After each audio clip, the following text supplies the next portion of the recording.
កុំខ្លាចការបរាជ័យជំរាបសួរនិងសួស្តីអ្នកគ្រប់គ្នាលោក Thomas Edison បរាជ័យ1000 ដងមុននឹងបង្កើតអំពូលភ្លើងបានជោគជ័យលោក Michael Jordan ត្រូវបានច្រានចេញពីក្រុមបាល់បោះរបស់សាលា J.K. Rowling ត្រូវបានបដិសេធដោយអ្នកបោះពុម្ពផ្សាយចំនួន12ក្រុមហ៊ុនមុននឹងសៀវភៅ Harry Potter ត្រូវបានទទួលយកតើអ្វីទៅជាចំណុចរួមរបស់មនុស្សទាំងនេះពួកគេទាំងអស់គ្នាធ្លាប់បរាជ័យហើយបរាជ័យច្រើនដងទៀតផងប៉ុន្តែពួកគេមិនឈប់ធ្វើនោះទេ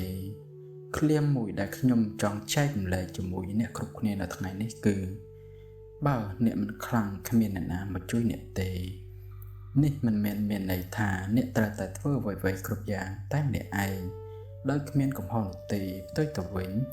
វាមានន័យថាកម្លាំងពិតប្រាកដមិនមែនកើតចេញមិនដែលដួលនោះទេប៉ុន្តែវាកើតចេញពីសមត្ថភាពក្រោកឡើងវិញជារៀងរាល់ដងដែលដួលថ្ងៃនេះខ្ញុំ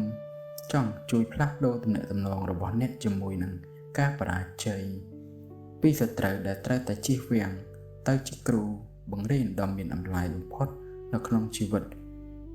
របស់អ្នកហេតុអ្វីយើងខ្លាចការបរាជ័យមុននឹងនិយាយពីរបៀបយកឈ្នះការភ័យខ្លាចនេះយើងត្រូវតែយល់មុនថាហេតុអ្វីបានជាវាកើតមានយ៉ាងខ្លាំងមូលហេតុទី1ការភ័យខ្លាចការវិនិច្ឆ័យពីអ្នកដទៃមនុស្សជាសត្វសង្គមហើយយើងខ្វល់ខ្វាយអំពីរបៀបដែលអ្នកដទៃមើលមកឃើញការបរាជ័យជាសាធារណៈដូចជាចំពោះមុខថ្នាក់រៀនការងារឬធ្វើឲ្យយើងមានអារម្មណ៍ខ្មាស់អៀនទោះបីជាការពិតអ្នកដទៃភាគច្រើនផ្ដោតទៅលើកិច្ចការផ្ទាល់ខ្លួនរបស់ពួកគេភាគច្រើនជាង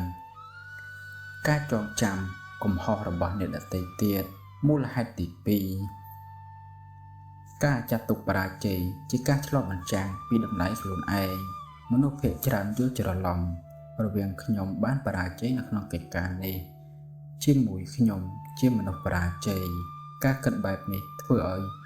ការបរាជ័យតូចមួយបានคล้ายទៅជាការវាយប្រហារលើអត្តសញ្ញាណខ្លួនឯងជាជាងគ្រាន់តែជាព័ត៌មានមួយអំពីលទ្ធផលនៃការប៉ុនប៉ងណាមួយមូលហេតុទី3ប្រព័ន្ធអប់រំនិងសង្គមរបស់យើងនៅក្នុងប្រព័ន្ធអប់រំភាគច្រើនកំហុសត្រូវបានផ្ដាំទីតោវា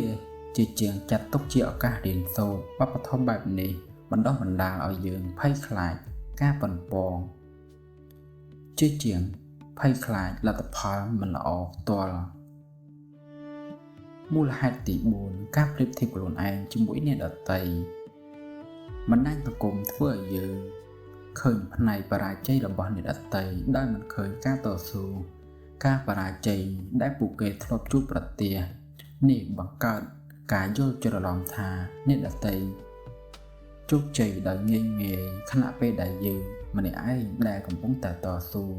ដែលបង្កើតអារម្មណ៍ខ្មាស់អៀនចំពោះការបរាជ័យផ្ទាល់ខ្លួនការផ្លាស់ប្ដូរទស្សនវិស័យបរាជ័យជាតន័យមិនមែនជាសារក្រមនេះគឺជាគំនិតអាចផ្លាស់ប្ដូរអ្វីទាំងអស់បានការបរាជ័យមិនមែនជាសារក្រមចុងក្រោយទេប៉ុន្តែវាជាតន័យមួយចំណុចលើផ្លូវឆ្ពោះទៅរកភាពជោគជ័យនៅក្នុងវិទ្យាសាស្ត្រអ្នកស្រាវជ្រាវបានសាកល្បងរាប់រយដងដោយដឹងមុនថាភាគច្រើននឹងបរាជ័យប៉ុន្តែពួកគេមិនហៅការសាកល្បងបរាជ័យនោះថាជាការបរាជ័យទេពួកគេហៅថា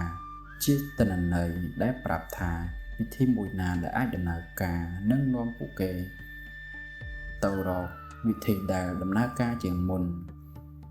លោក Thomas Edison ធ្លាប់និយាយថាគាត់មិនបានបរាជ័យទេ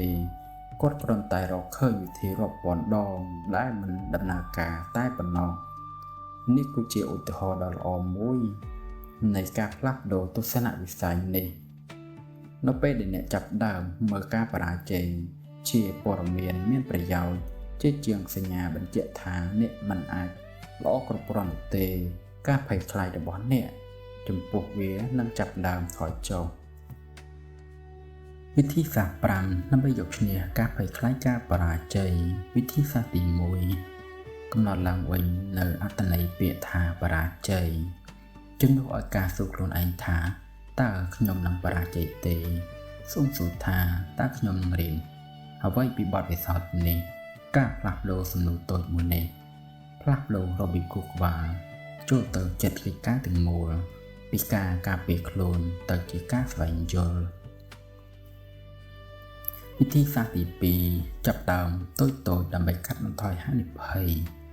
ការភ័យខ្លាចការបរាជ័យជាធម្មតាកើតឡើងទៅតាមទំហំនៃការប៉ុនប៉ងការចាប់ដើមគម្រោងធំមួយភ្លាមធ្វើឲ្យលទ្ធភាពបរាជ័យមានទំហំធំតាម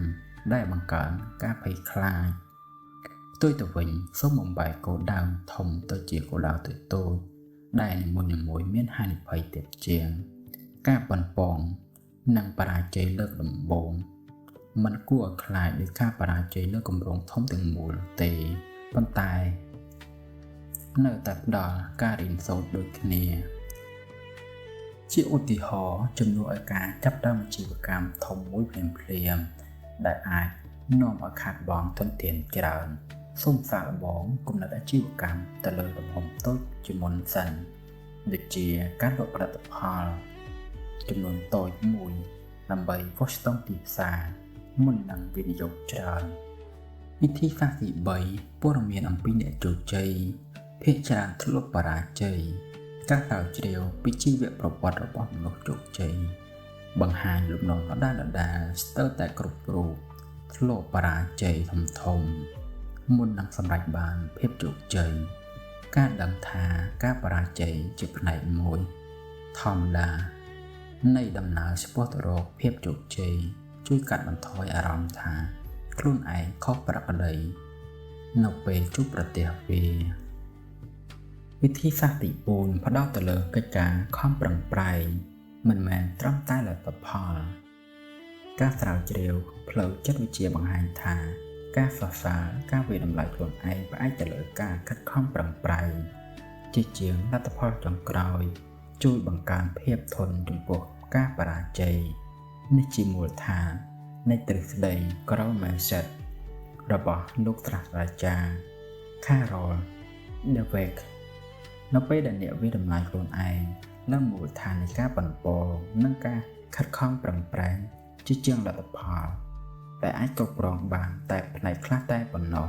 អ្នកនឹងមានអារម្មណ៍ថាខ្លួនឯងគ្រប់គ្រងស្ថានភាពបានច្រើនជាងមុនវិធីសាស្ត្រទី5កសាងបរិស្ថានសុវត្ថិភាពសម្រាប់ការកសាងការមានទីកន្លែងឬអ្នកគាំទ្រដែលអនុញ្ញាតឲ្យអ្នកកសាងនិងបរាជ័យដោយសុវត្ថិភាពជួយកាត់បន្ថយកម្រិតហានិភ័យផ្លូវចិត្តនេះជាមិត្តភ័ក្តិសមាជិកគ្រួសារឬជាសហគមន៍មានទស្សនៈវិស័យស្រដៀងគ្នាចងចាំពាក្យដែលបានលើកឡើងខាងលើបើអ្នកមិនខ្លាំងគ្មានអ្នកណាមកជួយអ្នកទេប៉ុន្តែផ្ទុយស្រឡះការស្វែងរកជំនួយនិងបរិស្ថានគាំទ្រក៏ជាផ្នែកមួយនៃការកសាងកម្លាំងដែរគ្មាននរណាម្នាក់កសាងកម្លាំងបានដោយឯកាទាំងស្រុងទេមានឧទាហរណ៍ជីវិតពិតមួយបានលើកឡើងថាសូមក្រឡេកមើលឧទាហរណ៍បន្ថែមសារ៉ាគឺជាស្ថាបនិករបស់ក្រុមហ៊ុន SpaceX ធ្លាប់និយាយថាជារៀងរាល់អាហារពេលល្ងាចជាមួយឪពុករបស់នាងតែងតែសួរថាតើថ្ងៃនេះកូនបានបរាជ័យលើអ្វីខ្លះបើនាងគ្មានចម្លើយឪពុកនាងនឹងមានអារម្មណ៍ថាខកចិត្តពីព្រោះនោះមានន័យថានាងមិនបានព្យាយាមធ្វើអ្វីថ្មីនោះទេការចិញ្ចឹមបែបបាច់បែបនេះបង្រៀននាងឲ្យមើលឃើញភាពបរាជ័យជាសញ្ញាប៉ុនប៉ងជាជាងសញ្ញានៃភាពទន់ខ្សោយបន្ទាប់ពីត្រូវបានច្រានចេញដោយក្រុមហ៊ុនវិនិយោគជាច្រើនសារ៉ានៅតែព្យាយាមរហូតដល់ក្លាយទៅជាស្ត្រីជោគជ័យនៅក្នុងវិស័យអាជីវកម្មម្នាក់នៅក្នុងចំណោមអ្នកវ័យក្មេងបំផុតលើពិភពលោកនេះគឺជាមេរៀនសំខាន់ការចាត់ទុកការបរាជ័យជាផ្នែកធម្មតានៃដំណើរការចាប់ផ្ដើមតាំងពីរបៀបយើងគិតនិយាយនិងចិញ្ចឹមបែបបាច់ទៅវិញទៅមកកំហុសទូទៅដែលត្រូវជៀសវាងកំហុសទី1ជៀសវាងហានិភ័យទាំងស្រុង ការជៀសវាងគ្រប់ស្ថានភាពដែលអាចនាំឲ្យបរាជ័យធ្វើឲ្យគូក្បាលមិនអាចអត់ធន់ទៅនឹងបទពិសោធន៍នេះបានដែលធ្វើឲ្យការភ័យខ្លាចកាន់តែខ្លាំងឡើងទៅតាមពេលវេលាជាជាងការថយចុះកំហុសទី2ការធ្វើកំហុសដដែលដោយមិនបានកែសម្រួល